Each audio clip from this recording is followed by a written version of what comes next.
ഹരി ഓം, ഹരേ കൃഷ്ണ. എല്ലാവർക്കും നമസ്കാരം. നമ്മുടെ ജോലിയും പണവും സമ്പത്തുമെല്ലാം നമ്മുടെ ജീവിതം സന്തോഷകരമാക്കാനുള്ള ചെറിയ ഉപാധികൾ മാത്രമാണ്. ജീവിതത്തിൽ എന്തിനാണോ പ്രാധാന്യം നൽകേണ്ടത് അതിൽ മാത്രം ശ്രദ്ധ ചെലുത്തുക, ചുറ്റുപാടുകളിലേക്കും ഒന്ന് ശ്രദ്ധ തിരിക്കുക. മറ്റുള്ളവരെ സഹായിക്കുന്നത് എപ്പോഴും നന്മ തന്നെയാണ്.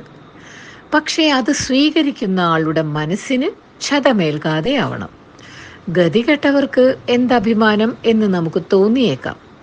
എന്നാൽ എത്ര താഴ്ന്ന നിലയിലുള്ളവർക്കും വ്യക്തിത്വവും അവരുടേതായ അഭിമാനവുമുണ്ട്. അത് പരിഗണിച്ച് തന്നെയാകണം സഹായങ്ങൾ നൽകേണ്ടത്.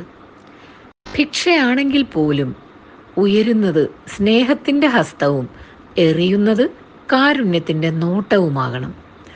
പുഞ്ചിരിയോടെ ആരായാലും അവർ അർഹിക്കുന്നത് കൊടുക്കാൻ നമുക്ക് സാധിക്കട്ടെ.